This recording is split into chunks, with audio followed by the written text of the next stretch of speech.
साथियों, आज हम आप लोगों को इस वीडियो में बताने जा रहे हैं कि जो compounding provision of contravention under FEMA act 1999 है, तो इसके तहत आपको क्या क्या कॉन्ट्रावेंशन, जो भी कॉन्ट्रावेंशन होते हैं, तो उसकी कंपाउंडिंग के प्रोविजन क्या है। ये एक चैप्टर है जो आपका सर्टिफिकेट एग्जाम होता है फॉरेन एक्सचेंज का इंडिविजुअल के लिए, तो उसका एक चैप्टर है जिस चैप्टर का नाम है compounding provisions of contravention under FEMA act 1999। तो उसका अगर कोई भी कॉन्ट्रावेंशन होता है तो इस वीडियो में हम डिटेल में चर्चा करेंगे। डिटेल में हम जानेंगे कि इसमें क्या पेनाल्टी है, कहाँ पर एप्लीकेशन फाइल किया जा सकता है, कब एप्लीकेशन फाइल किया जा सकता है, कौन इसका निस्तारण करेगा और किस किस के पास में क्या क्या कितनी कैसी क्या अथॉरिटी है। ये सारा कुछ हम इस वीडियो में जानेंगे। ये एक डिटेल्ड वीडियो है। इसके जो हमारा समरी वीडियो है, एक सिंगल 5 से 6 मिनट का जो वीडियो है, तो आप लोग उसको अवश्य देख लें अगर आपके पास एक डिटेल वीडियो देखने का समय नहीं है तो। आइए शुरू करते हैं।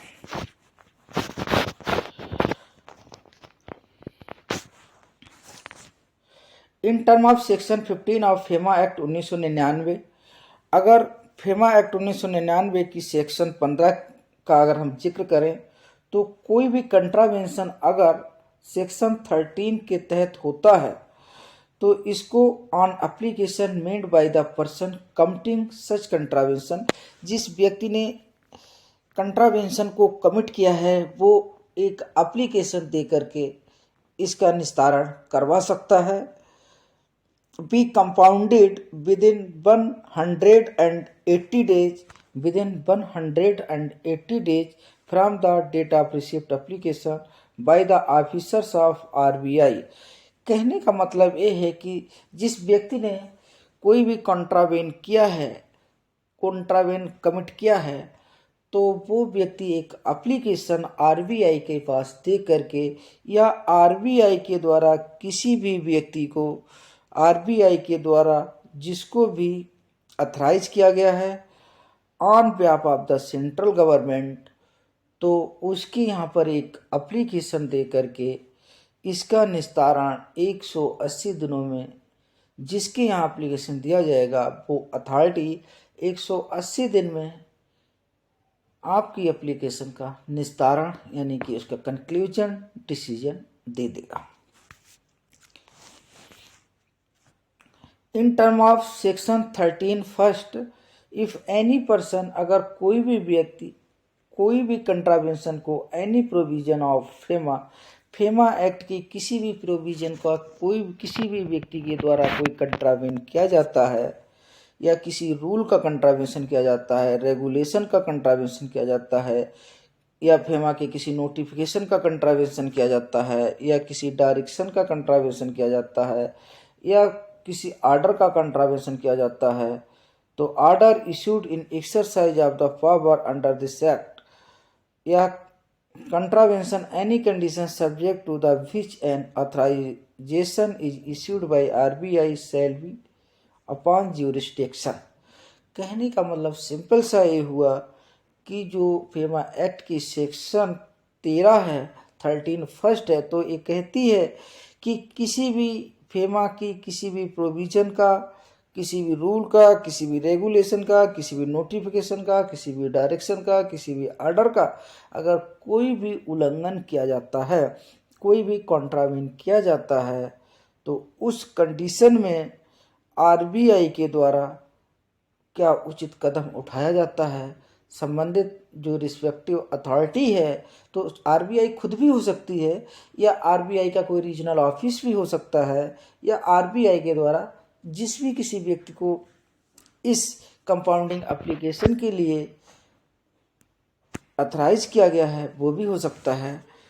तो इसमें क्या है कि be liable to penalty up to 3 of the sum involve, कि जो सम इन्वॉल्व है उसका 3 बार यानी कि 3 गुना in such contravention where the amount is quantifiable, जहाँ पर अमाउंट क्वांटिफाई हो रही है, जहाँ पर अमाउंट का पता चल पा रहा है कि कितनी अमाउंट का कॉन्ट्रावेन हुआ है, कितनी अमाउंट का उल्लंघन हुआ है, तो वहाँ पर उस क्वांटिफाई अमाउंट जो है उसका 3 गुना जैसे कि 1,000 रुपये का अगर कॉन्ट्राबैंड हुआ है तो 3,000 रुपये का मतलब 3,000 रुपये की पेनाल्टी पड़ेगी। इसी तरह से जहाँ पर अमाउंट को क्वांटिफाई नहीं है, क्वांटिफाइबल नहीं है, तो उस केस में 2 लाख रुपए तक की पेनाल्टी पड़ेगी। ठीक है, यहाँ पर दो चीज़ें क्लियर होंगी। पहला तो यह है कि जहाँ पर कॉन्ट्रावेंशन की अमाउंट का पता चल पा रहा है वहाँ पर 3 गुने पेनाल्टी पड़ेगी, और जहाँ पर अमाउंट का पता नहीं चल पा रहा है वहाँ पर 2 लाख रुपए तक की पेनाल्टी जाएगी। Where the contravention is continue, अगर एक बार किसी भी प्रोविजन, किसी भी रूल, किसी भी नोटिफिकेशन, किसी भी आर्डर का अगर एक बार उल्लंघन हो गया, सेम उल्लंघन अगर 3 साल के अंदर फिर से हो जाता है तो वो कंपाउंडेबल नहीं है। लेकिन आगे देखिए इसमें क्या है कि where the contravention is continuing one, अगर एक कॉन्ट्रावेंशन जो हो गया था, एक रूल का उल्लंघन हो गया था, उसी का उल्लंघन, सिमिलर उल्लंघन अगर दोबारा से होता है तो जिस दिन दोबारा से उल्लंघन हुआ उसके अगले दिन से जब तक वो उल्लंघन रहता है, जब तक 5,000 रुपये पर डे के हिसाब से पेनाल्टी देने का वो हकदार होगा।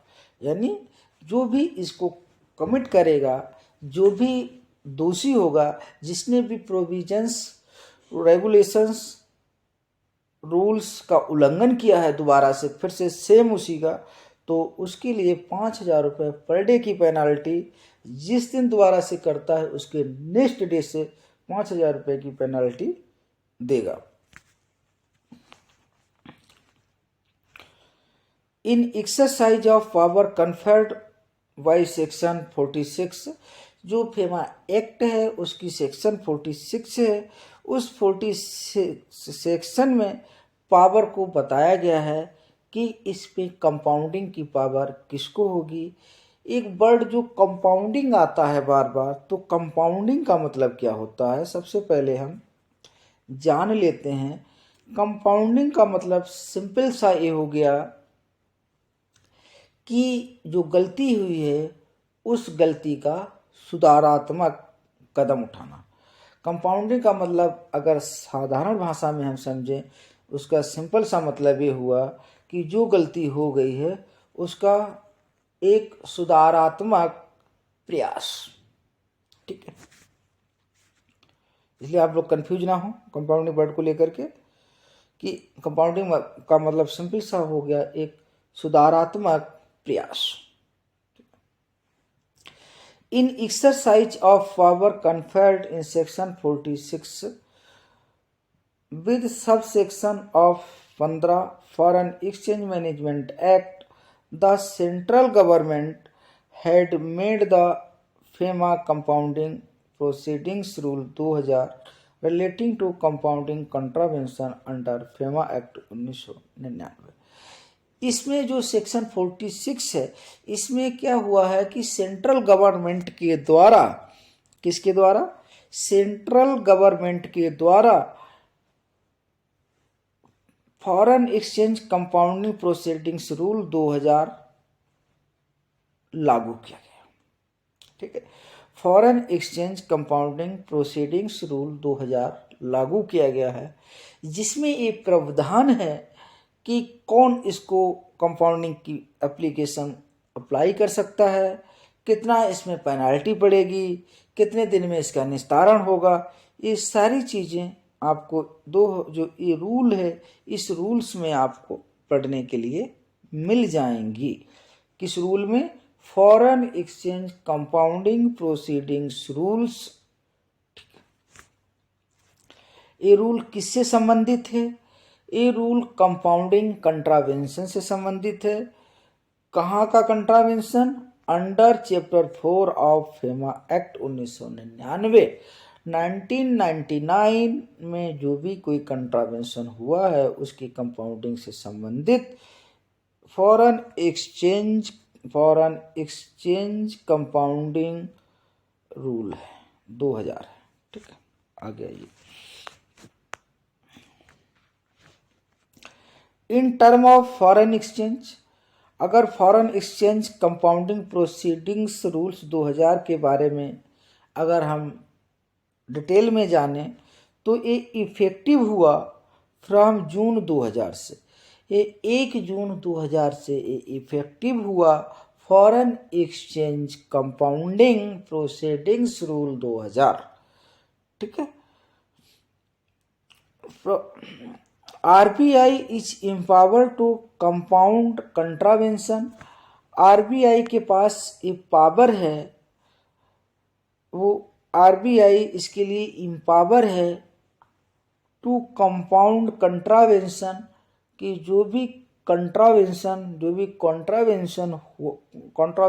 हुए हैं, जो भी उल्लंघन हुए हैं relating to section 79 and the famous schedule FEMCAT rule, जो फेमकैट रूल्स हैं उसमें एक इन्होंने नोटिफिकेशन जारी किया है। उस रूल के तहत अगर ऐसा कुछ है तो उसके लिए आरबीआई एम्पावर है। RBI also empower to compound all contravention of FEMA act 1999। RBI के पास वो सभी अधिकार हैं जो फेमा एक्ट 1999 के किसी भी प्रोविजन का अगर वो उल्लंघन करता है तो सभी प्रकार के कंट्रावेंशन के कंपाउंडिंग के लिए इसके पास अधिकार सुरक्षित है, एक्सेप्ट सेक्शन 3A। अगर इस सेक्शन 3A के तहत अगर ऐसा कुछ है तो आरबीआई के पास इसकी पावर नहीं है। इसकी पावर फिर ईडी के पास होती है। ईडी का मतलब हुआ डायरेक्टरेट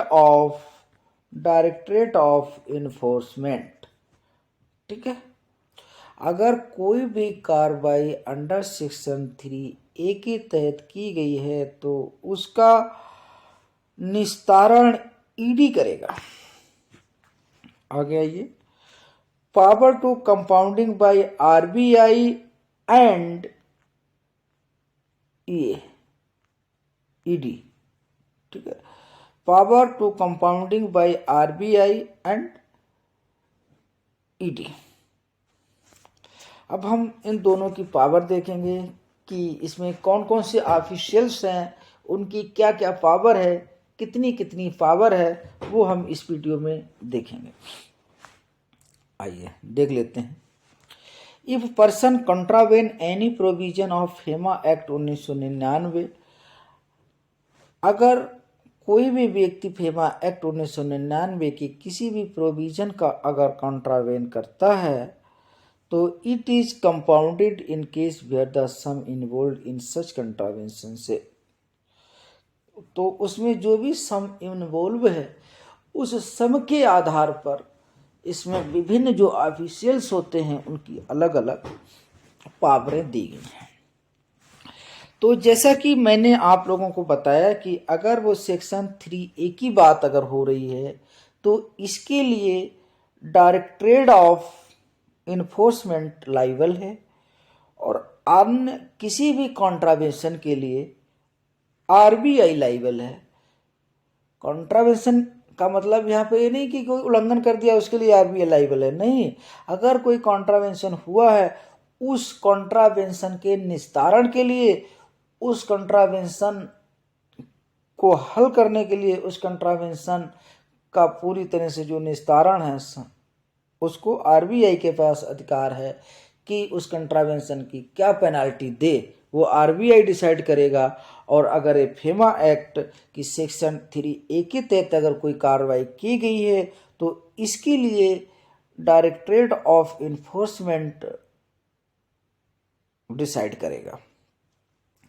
तो आइए हम दोनों को देख लेते हैं। सबसे पहले हम देखते हैं ईडी को। तो ईडी में क्या है कि इसमें अगर 5 लाख रुपए से कम या 5 लाख रुपए तक का अगर कोई भी कॉन्ट्रावेंशन होता है, 5 लाख रुपए से कम या 5 लाख रुपए तक का अगर कोई भी कॉन्ट्रावेंशन होता है तो इसको डिप्टी डायरेक्टर इस चीज को देखेगा। Deputy director of directorate of enforcement का जो डिप्टी डायरेक्टर होता है वो इस चीज को देखेगा जहां पर कॉन्ट्रावेन 5 लाख रुपए या उससे कम का हुआ है। एडिशनल डायरेक्टर अगर ये अमाउंट 5 लाख से ज़्यादा है और 10 लाख से कम है,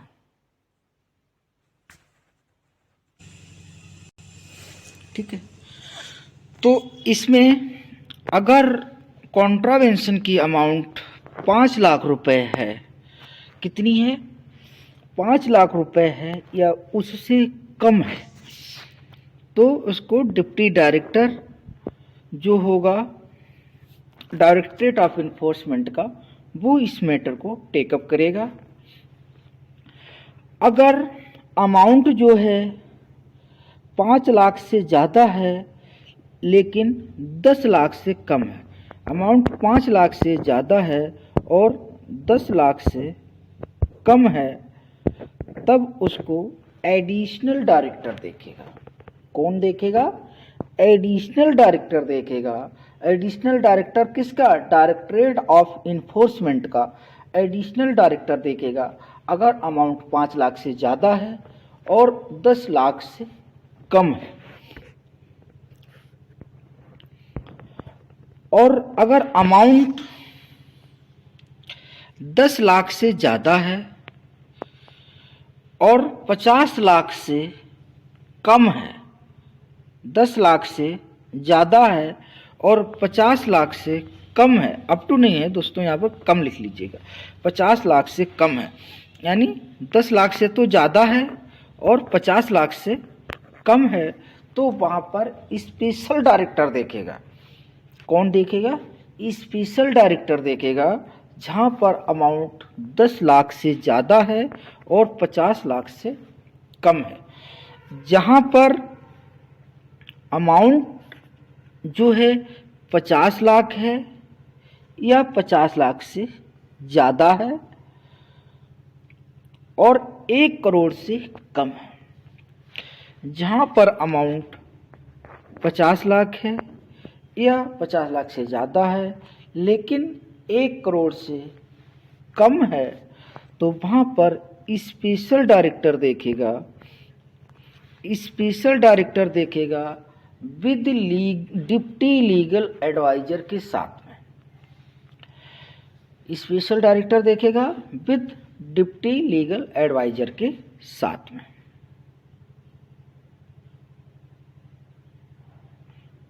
यहाँ पर अमाउंट जो है 50 लाख है या 50 लाख से ज़्यादा है और कम है 1 करोड़ के, ठीक है। अगर 1 करोड़ है या फिर 1 करोड़ से ज़्यादा है, 1 करोड़ है या फिर 1 करोड़ से ज़्यादा है, यहाँ पर वैसे हमने एवं लिखा है, ये एवं नहीं है, यह जहाँ पर 1 करोड़ है या फिर 1 करोड़ से ज़्यादा है, तो उसको कौन देखेगा? उसको देखेगा डायरेक्टर ऑफ इन्फोर्समेंट। तो जो इन्फोर्समेंट का डायरेक्टर है प्लस स्पेशल डायरेक्टर के साथ में, ठीक है। आई थिंक आप लोगों को क्लियर हो गया होगा।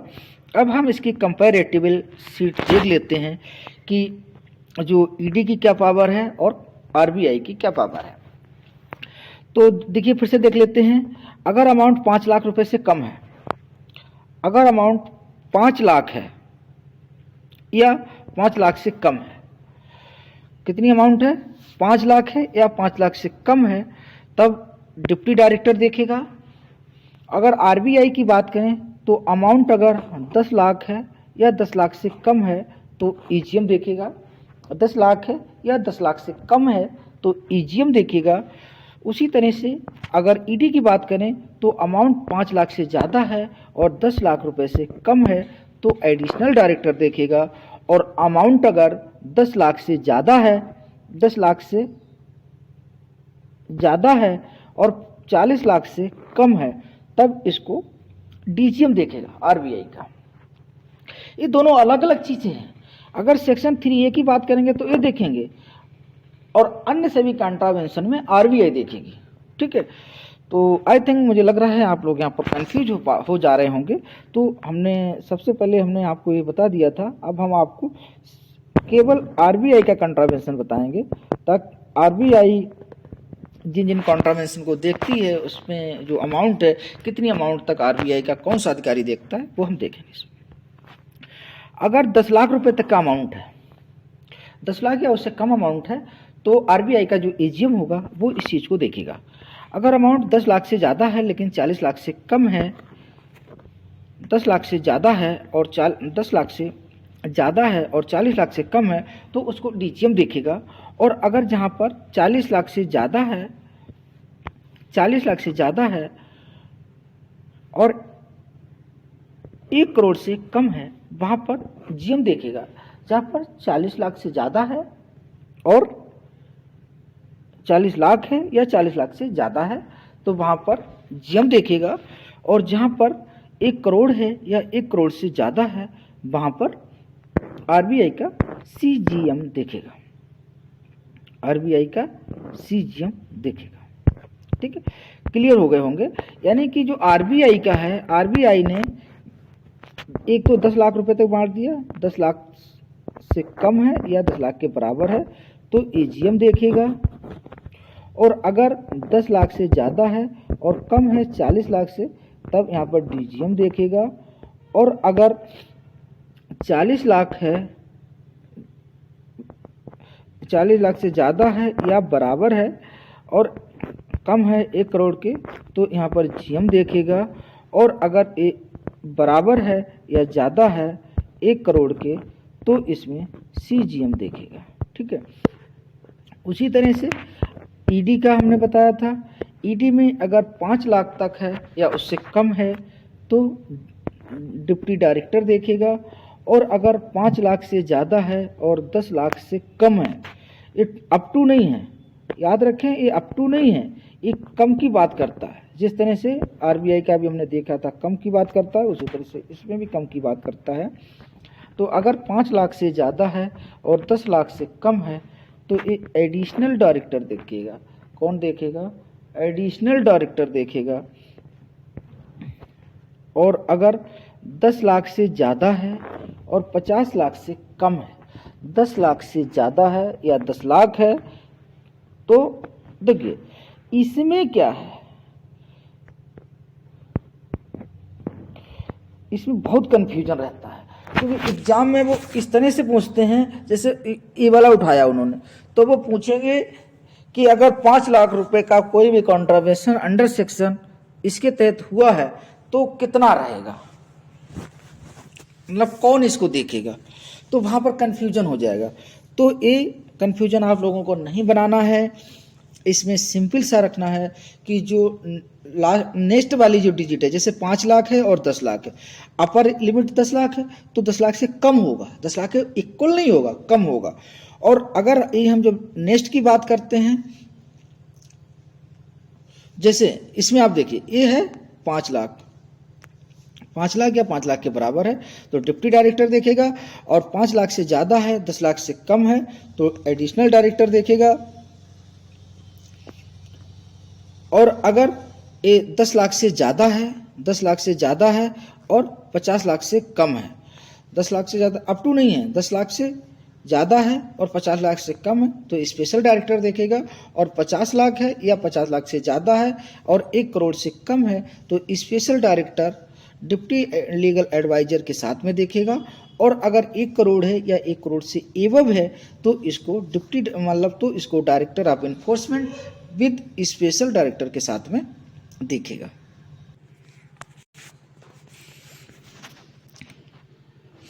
तो इसमें अगर आपका इसमें एबव 1 करोड़ लिखा है तो ये एबव नहीं है, 1 करोड़ है या 1 करोड़ से अधिक है तो वो डायरेक्टर ऑफ इन्फोर्समेंट देखेगा। आइए आगे चलते हैं। Every officer specified under sub rule first और rule 4 the Reserve Bank of India, यानी कि जो कंपाउंडिंग अथॉरिटी है, shall exercise the power to compound any contravention subject to the direction, control and supervision of the governor of Reserve Bank of India. कहने का मतलब है कि जो रिजर्व बैंक का है वो जो कंपाउंडिंग अथॉरिटी है वो क्या करेगी, किसी भी कंट्रावेंशन को कंपाउंड कर सकती है, बशर्ते कि रिजर्व बैंक के द्वारा कंट्रोल एंड सुपरविजन आरबीआई के जो गवर्नर हैं उनके कंट्रोल और सुपरविजन में होगा। Delegating of power to regional offices and sub offices, इसमें आरबीआई ने क्या किया है, अपने सभी जो उसके रीजनल ऑफिसेस हैं या अन्य कोई सब ऑफिसेस हैं तो उनको भी इस कंट्रावेंशन को कंपाउंड करने की पावर दी हुई है।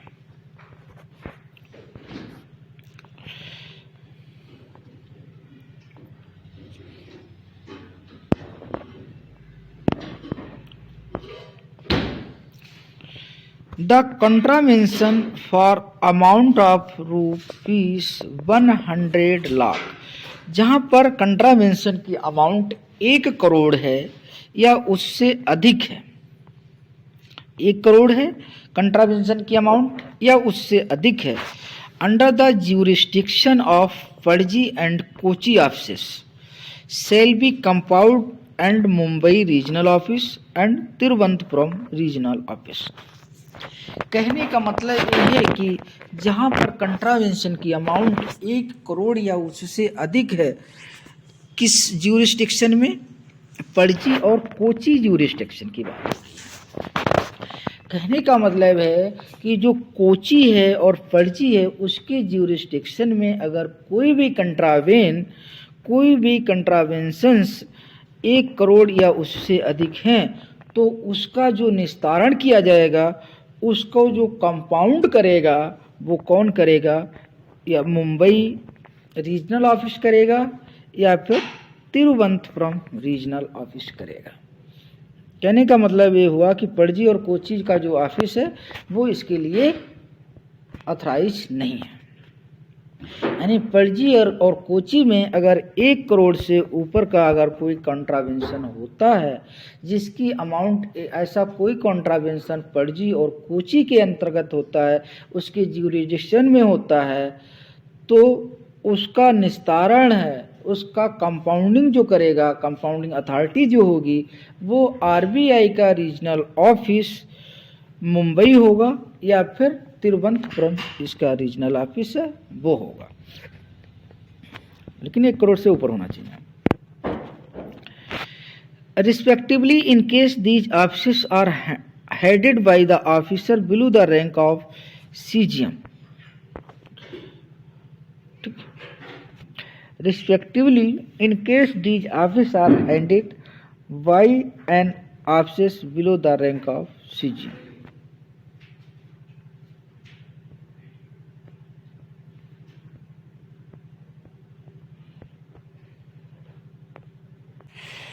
तो इसमें हो गया कि 5,000 रुपये तक का by way of demand draft in favour of Reserve Bank of India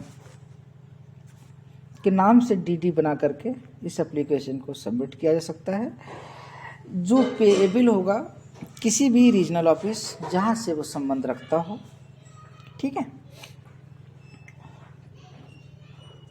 लेकिन अब तो सेंट्रलाइज्ड हो गए हैं, सारा कुछ सीबीएस हो गया है, तो प्रेजेंट स्टेटस में ज़रूरी नहीं है, कहीं का भी पेएबल हो, कहीं पर भी पेएबल हो जाता है।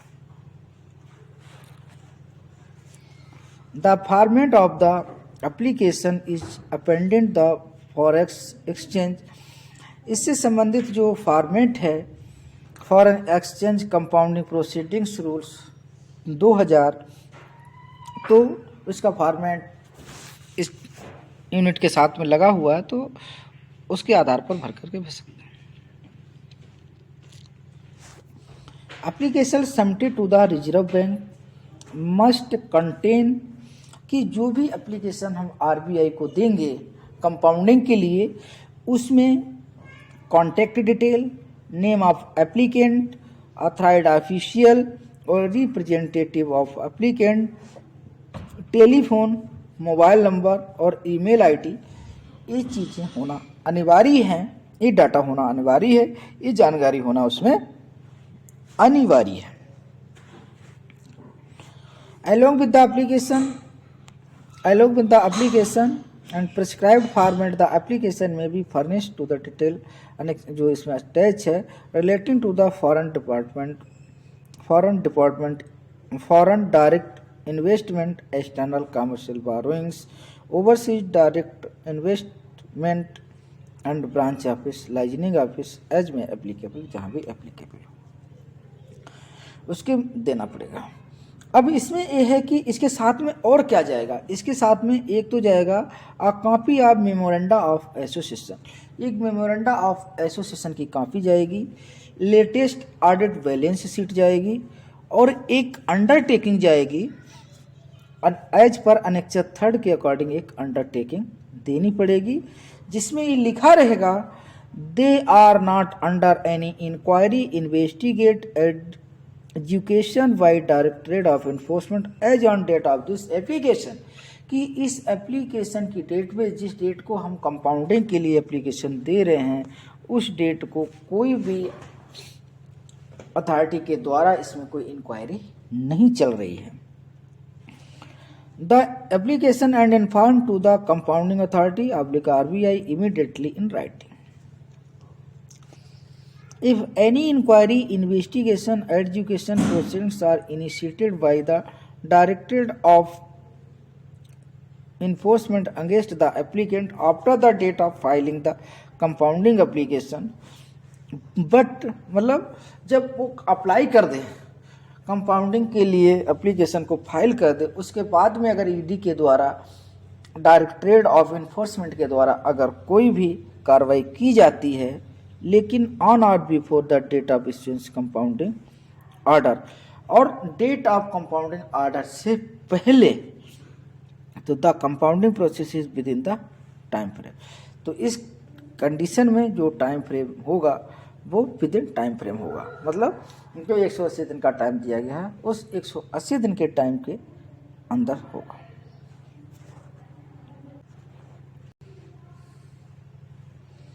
एप्लीकेशन, हम देखो इसमें क्या कह रहा है इसको समझो।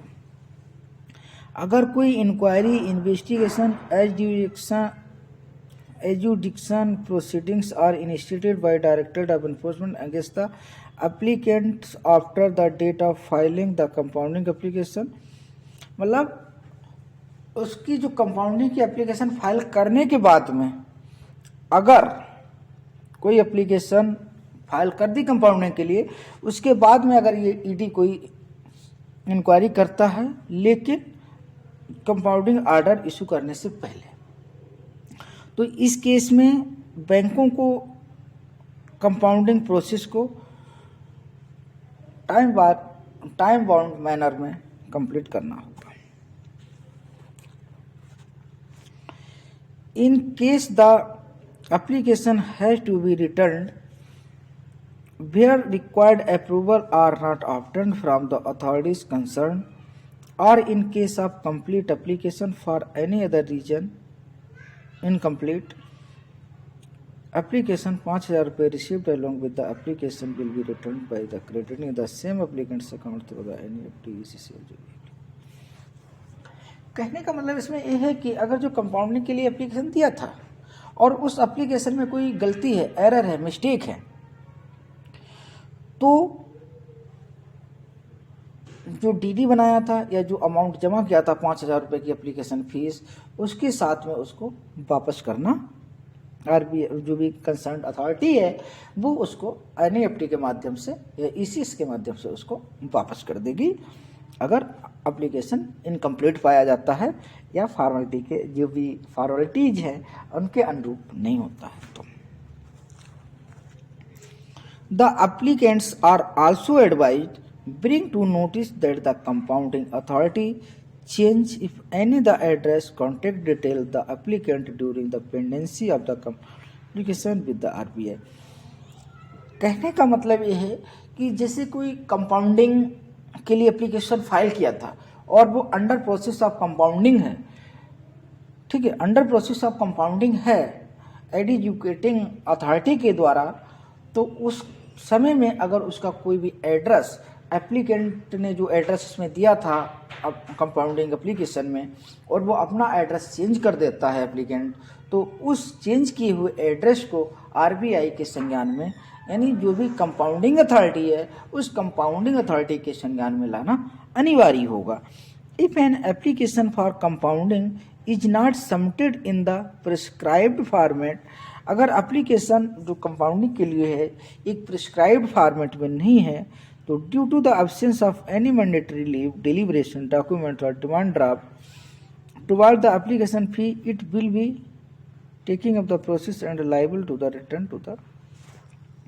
अगर कहीं पर ऐसी कोई प्रॉब्लम है जहाँ पर अब जो एप्लीकेशन कंपाउंडिंग एप्लीकेशन है प्रेस्क्राइब्ड फॉर्मेट में नहीं है या इनकम्प्लीट है, ड्यू टू द इस अब्सेंस, इस मैंडेटरी डिटेल की वजह से, या कोई ऐसा डिक्लेरेशन नहीं दिया गया है, डॉक्यूमेंट्स नहीं दिया गया है, डिमांड ड्राफ्ट नहीं दिया गया है, तो वो एप्लीकेशन एप्लीकेंट को रिटर्न कर दी जाएगी।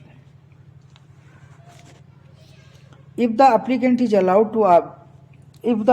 is allowed by the RBI to submit the such mandatory details, declaration documents within a reasonable time, then the date of such submission toward making the complete application shall be taken as on date of receipt of the application Reserve Bank।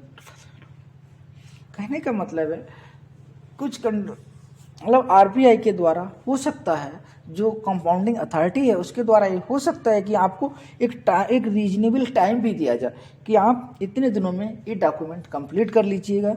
अगर उसके बावजूद अगर नहीं कर पाते तब तो फिर वो क्या है, कैंसिल हो जाएगा। Pre request for compounding process की कंपाउंडिंग प्रोसेस जब इशू मतलब कंपाउंडिंग प्रोसेस स्टार्ट होता है उस समय क्या क्या देखा जाता है। In respect of contravention committed by any person within 3 years from the date on which similar contravention was committed by him was compounded under the compounding rules 2000। कहने का मतलब है कि जब किसी के द्वारा एक कंट्रावेंशन कर दिया गया है और वो same contravention with in 3 years अगर दोबारा से रिपीट करता है, यानी सेम कंट्रावेंशन जो पहले कंट्रावेंशन किया था उसी कंट्रावेंशन को फिर कर रहा है, तो उस कंडीशन में क्या होगा कि such contravention would not be compounded. अगर ऐसा कोई भी कंट्रावेंशन है तो उसको अलाउएबल नहीं होगा, कंपाउंडिंग के लिए वो कंट्रावेंशन अलाउएबल नहीं होगा। कहने का मतलब सिंपल सा ये हुआ कि अगर कोई भी एक कंट्रावेंशन किसी भी प्रोविजन, रूल का, एक्ट का, डायरेक्शन का, ऑर्डर का किया गया है और उसको अगर वो दोबारा से सेम कंट्रावेंशन को 3 साल के अंदर कर देता है तो ऐसी कंडीशन में वो कंपाउंडेबल नहीं होगा, यानी उसमें जो भी फेमा एक्ट के तहत पेनल्टी बनती है वो पेनल्टी उसको बेयर करनी पड़ेगी। आगे Any second or subsequent contravention committed after the expiry of the 3 years from the date on which the contravention was previously compounded shall be deemed to be the first contravention। अगर ऐसा कोई contravention पहले जो किया गया है, ऐसा कोई उल्लंघन किया गया है, अगर उस उल्लंघन के 3 साल के बाद में अगर सिमिलर कॉन्ट्रावेंशन अगर होता है, सेम उल्लंघन होता है, तो इस कंडीशन में उसको एक फ्रेश कंट्रावेंशन के रूप में देखा जाएगा। Contravention related to any transaction,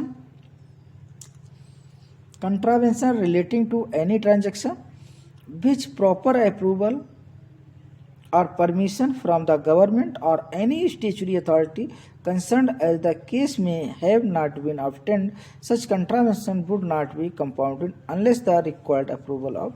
देखिए इसमें क्या कह रहा है, इसमें वो कह रहा है कि अगर ऐसा कोई भी कंट्रावेंशन है जो किसी ट्रांजैक्शन से संबंधित है, लेकिन जहाँ पर प्रॉपर अप्रूवल या परमिशन गवर्नमेंट या किसी भी स्टैट्यूटरी अथॉरिटी से लेने की आवश्यकता होती है, या वहाँ से ली गई है या वहाँ से ली जा रही है, तो पूरी तरह से उसके अधीन होगा।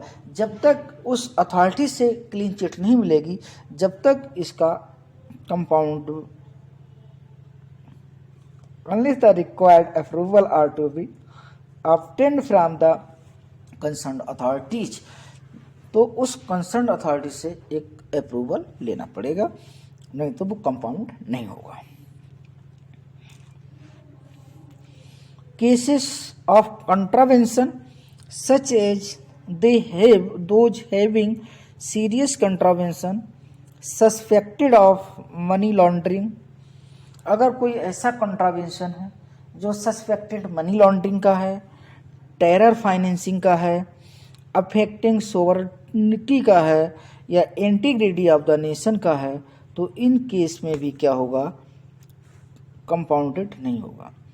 फिर the contravener fail to pay the sum which contravention was compounded within the specified period of the term compounding order shall be referred to। अगर कहने का मतलब है, अगर कोई सस्पेक्टेड मनी लॉन्ड्रिंग है, टेरर फाइनेंसिंग है, अफेक्टिंग सॉवरेनिटी है या नेशन की कोई इंटीग्रिटी है, या जहाँ पर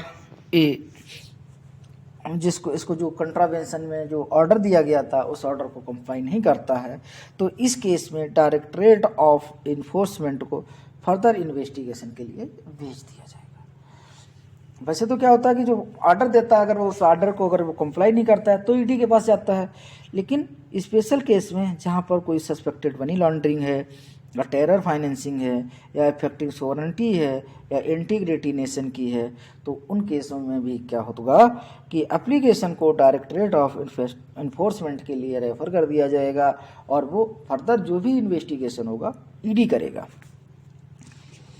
and necessary action under FEMA 1999, FEMA act 1999 के तहत जो भी उचित कार्रवाई होगी वो की जाएगी। To the authority institute the implementation prevention of money laundering act 2002 और to any other agencies necessary action to be demand. और जिस भी एक्ट के तहत या जिस भी अथॉरिटी के तहत जो भी उचित कार्रवाई होगी वो की जाएगी। In case where the adjudication has been done by the Directorate of Enforcement and appeal has been filed under Section 17, Section 19 of no contravention can be compounded in term of Rule 2011 of Foreign Exchange Compounding Rules A. This applicant shall confirm in these undertaking required to be furnished as per Annexure 3rd along with the compounding application. They have not filed any appeal under Section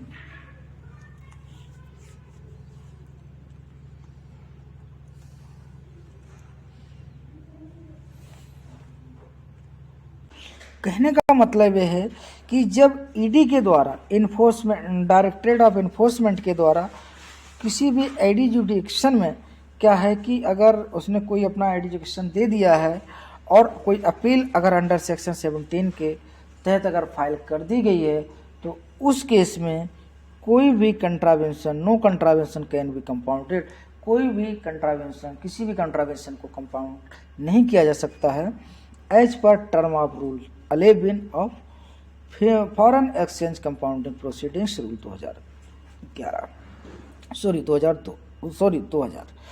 अगर foreign exchange compounding processing rules जो 2000 है उसके तहत उसका जो rule 11 है उसके तहत कोई भी कंट्रावेंशन, किसी भी प्रकार के कंट्रावेंशन को कंपाउंड नहीं किया जाएगा। किस केस में? जहां पर ईडी के द्वारा एडजुडिकेशन पहले ही पूरा कर लिया गया है और कोई भी अपील अंडर सेक्शन 17 या 19 फेमा एक्ट 1999 के तहत फाइल की जा चुकी हो।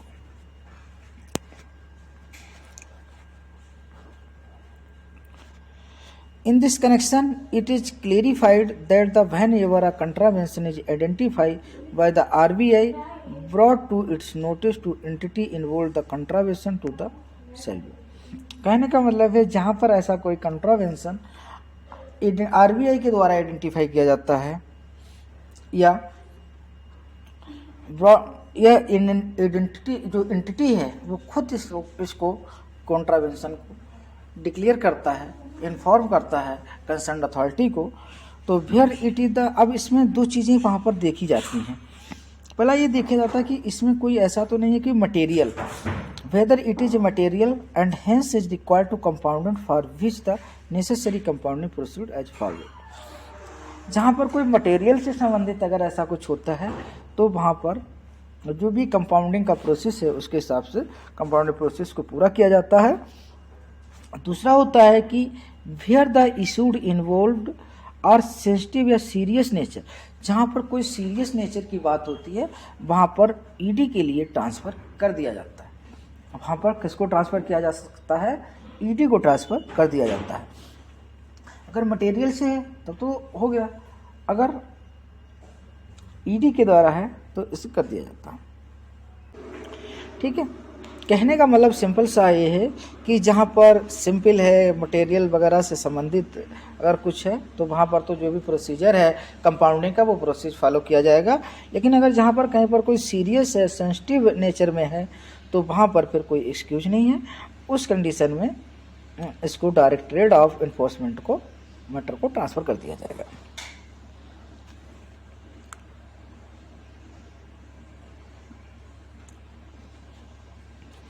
इन term of the preview 8 FEMA act compounding 2000 inserted the February 2017, if the enforcement directorate is of the view that the compounding proceedings related to the serious contravention, कहने का मतलब ये हुआ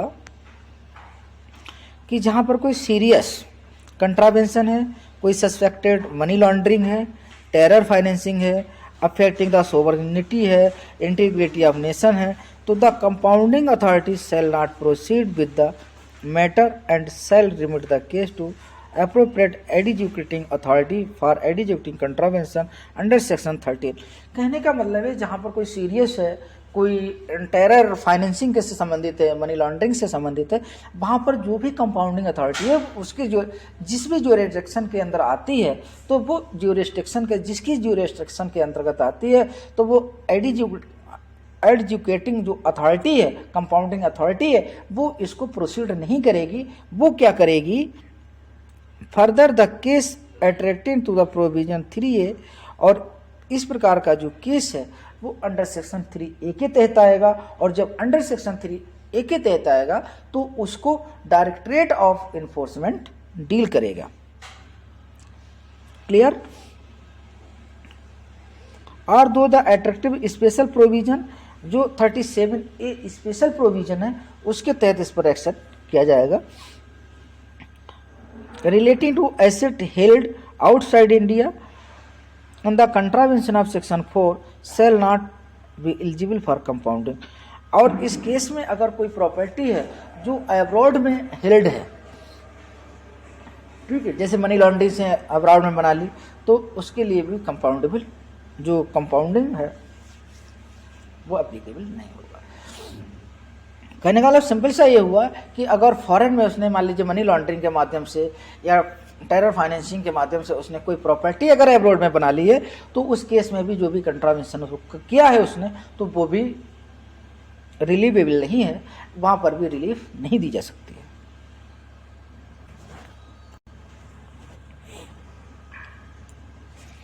है। Scope and procedure for compounding, scope और procedure compounding का क्या है कि जब on the application on receipt of application for compounding, जब कंपाउंडिंग के लिए एप्लीकेशन रिसीव होगी, RBI shall be examine the application based on the document submission of made in the application, कि जो एप्लीकेशन में सबमिशन दिए हैं उस सबमिशन को एग्जामिन करेगा RBI and acid whether the contravention is quantifiable and if so the amount contravention. अगर quantifiable है तो उस हिसाब से करेगा, अगर क्वांटिफिबल नहीं है तो उस हिसाब से करेगा। अगर क्वांटिफिबल नहीं है तो उससे तो 2 लाख रुपए तक की पेनाल्टी है। अगर जहाँ पर क्वांटिफिबल है वहाँ पर 3 गुना तक करेगा। द कंपाउंडिंग अथॉरिटी में कॉल, कंपाउंडिंग अथॉरिटी कॉल कर सकती है फॉर एनी इंफॉर्मेशन जो एप्लीकेशन में कंपाउंडिंग अथॉरिटी के लिए जो एप्लीकेशन दिया गया है 5,000 रुपये की फ़ीस के साथ में, तो उसमें अगर कोई ऐसी उसको कंपाउंडिंग अथॉरिटी को लगता है यार इसमें ये जानकारी नहीं है, इसमें इन्फॉर्मेशन इसने पार्टी ने नहीं दी है, एप्लीकेंट ने नहीं दी है, तो वो और भी इंफॉर्मेशन उससे मांग सकता है। अगर वो इंफॉर्मेशन कंपाउंडिंग अथॉरिटी को नहीं देता है, जो रिलीवेंट डॉक्यूमेंट्स और जो कंपाउंडिंग अथॉरिटी ने मांगे हैं और वो एप्लीकेंट के द्वारा नहीं दिए जा सकते हैं या वो नहीं दे पा रहा है, वो मतलब जानबूझ कर नहीं देना चाहता है, तो उस कंडीशन में क्या होगा, कंपाउंडेबल का प्रोसेस जो है वो बाउंड नहीं है, यानी कंपाउंडेबल नहीं होगा और उस पर जो भी अप्रोप्रिएट एक्शन होगा वो लिया जाएगा। इन दिस केस कंट्रावेनर, जो कंट्रावेनर है, फेल टू द सबमिट, यानी जो एप्लीकेंट है, the additional information document called with in the specified period, जो पीरियड दिया गया था उस पीरियड में वो नहीं दे पाता है, तो the application for compounding will be liable to be return, तो जो कंपाउंडिंग के लिए एप्लीकेशन दिया था उसको जो कंपाउंडिंग अथॉरिटी है वो रिटर्न कर सकती है। The following factors which are only indicative which be taken into consideration the purpose of passing compounding order and adjudicating the quantum of some payment of the contravention shall be compounded। ठीक है, कहने का मतलब है नीचे जो कुछ factor दिए गए हैं, तो ये passing compounding order and adjudicating the quantum of sum है, उसके on payment of which contravention, जिसके लिए कि कंट्रावेंशन हुआ है, जो कंट्रावेंशन हुआ तो उसके कंपाउंडिंग के लिए जो भी पेनल्टी बनती है तो वो की जाएगी। The amount of gain unfair advantage where quantifiable made as a result of the contravention, कोई unfair advantage लिया गया है और वह जहाँ पर अमाउंट क्वान्टिफाई हो रही है तो क्वान्टिफाई के हिसाब से होगा। The amount of loss caused on the any authority agency secure as a result of the contravention, अगर कोई अमाउंट लॉस हुई है एनी अथॉरिटी को तो वो उसके लिए भी एक्शन ले सकती है। Economic benefit accruing to the contravener from delayed compliance, और अगर ऐसा कोई भी डिलेड कंप्लायंस हुआ है, जो मतलब डिले हुआ है कंट्रावेनर के द्वारा, तो वो उसमें द रिपीटेटिव नेचर, अगर कोई कंट्रावेंशन है, the track record and compliance of the, अगर कोई रिपीटेटिव नेचर का है तो उस कंडीशन में भी क्या होगा, जो भी एक्शन होगा वो लिया जाएगा। Contravener's conduct and undertaking the transaction and the disclosure of full facts application submission made during the personal hearing, वो पर्सनल हेयरिंग के वो पर्सनल जो ड्यूरिंग द जो पर्सनल हेयरिंग के समय क्या होगा कि जो भी डॉक्यूमेंट्स हैं, जो भी अप्रोप्रिएट डॉक्यूमेंट्स हैं, जो भी रिलीवेंट डॉक्यूमेंट्स हैं और जो भी इन्फॉर्मेशन है वो उस इन्फॉर्मेशन को देगा, अगर नहीं देता है तो उस पर जो भी कार्रवाई होगी वो की जाएगी। अब आगे है साथियों इसमें guidance note of the computation matrix, तो इसमें ऐसे है कि रिपोर्टिंग ऑफ कंट्रावेंशन, अगर पैरा नंबर इसके तहत ये नहीं हुआ है तो इसमें फिक्स अमाउंट है 10,000 रुपया, applied once for each contravention, हर एक कंट्रावेंशन के लिए 10,000 रुपये तक की पेनाल्टी के लिए होगा। उसके बाद में वेरिएबल अमाउंट है 10,000 तो फिक्स है, 10,000 के बाद में 10 लाख रुपया तक 1,000 रुपया पर ईयर, एवं 10 लाख रुपये एंड बिलो 40 लाख तो 2,500 रुपया पर ईयर है, अगर 40 लाख और 40 लाख से ज़्यादा है तो 7,000 रुपया है। मतलब इसको ज़्यादा डिटेल में देखने की ज़रूरत नहीं है।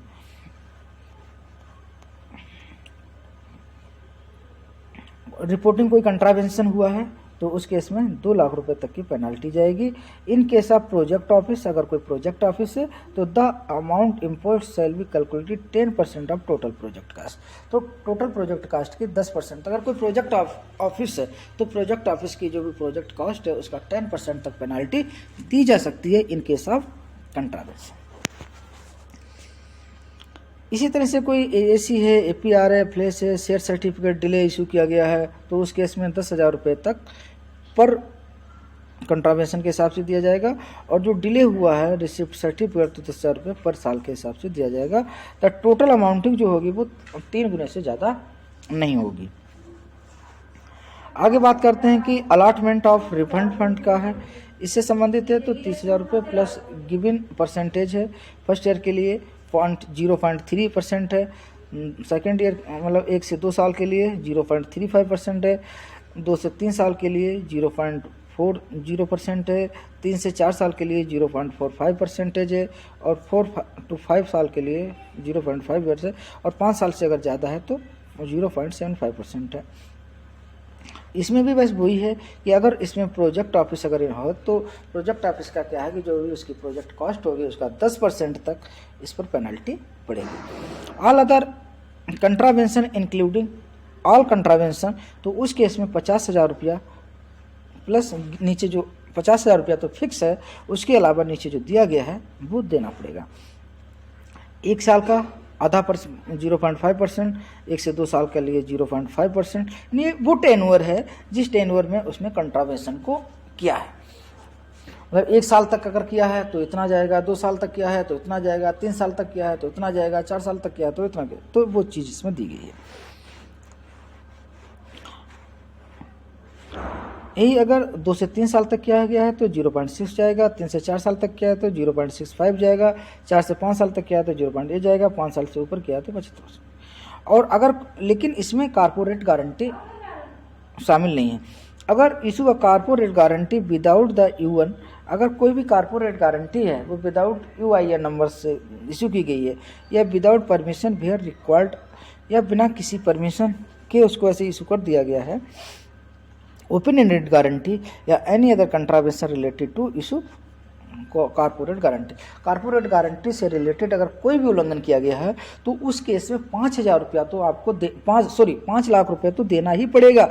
साथ में अगर 1 साल तक किया है तो 0.050, 2 साल तक किया है तो 0.055, 3 साल के लिए क्या है तो 0.066, अगर 4 साल के लिए क्या है तो 0.065, अगर 5 साल के लिए क्या है तो 0.070, 5 साल से ज़्यादा किया है तो 0.075। In case the contravention includes issue of guarantee for raising loan where are invested back in India, अगर ऐसा कोई भी कंट्रावेंशन है जो कि गारंटी, इसको तो इन case the contravention including issue of guarantees for rising loans, कि मतलब ऐसी कोई गारंटी इशू की गई है जिसमें लोन को राइज किया गया, लोन लिया गया है, which are invested back to India, और जो लोन लिया गया है गारंटी के अगेंस्ट में, तो मतलब जो गारंटी इशू की गई थी उसके लिए जो लोन लिया गया था, अब उस लोन को दोबारा से क्या है कि इंडिया में इन्वेस्टमेंट किया जा रहा है, इंडिया में इन्वेस्टमेंट किया जा रहा है, तो उस केस में क्या है कि जो भी पेनल्टी इम्पोज की जाएगी वो किया जा सकता है।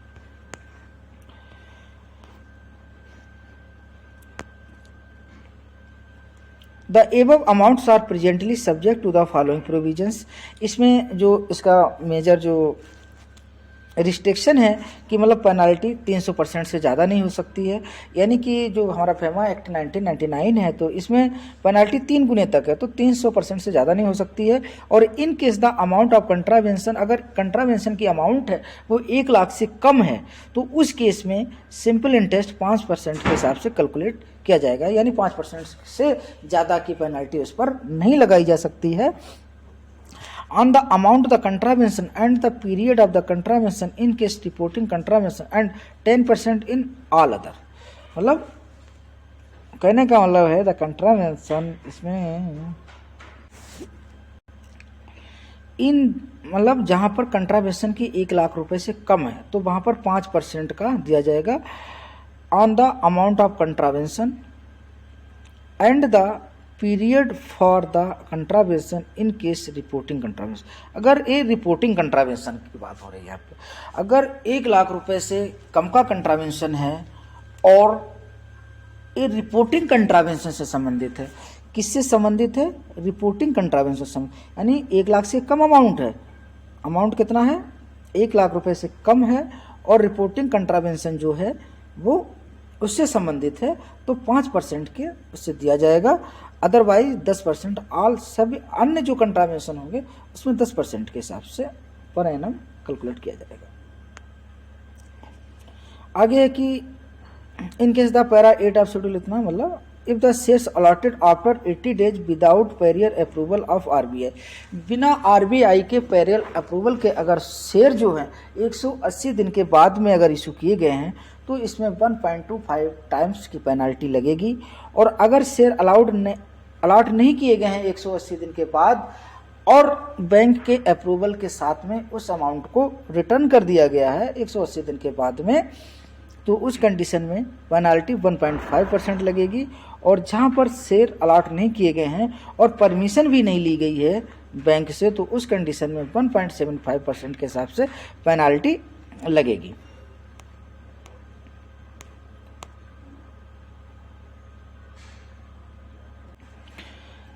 अब हम देखेंगे कि issuance of compounding order. Issuance of compounding order, the compounding authority shall pass an order of compounding after affording an opportunity being heard all concerned expeditiously as possible as and not older than 180 days from the date of application on the basis of the averment meant the मतलब 180 दिन के अंदर उसको compounding order को issue करना पड़ेगा, simple से। The time limit for the purpose would be reckoned from the date of received of the completion of application.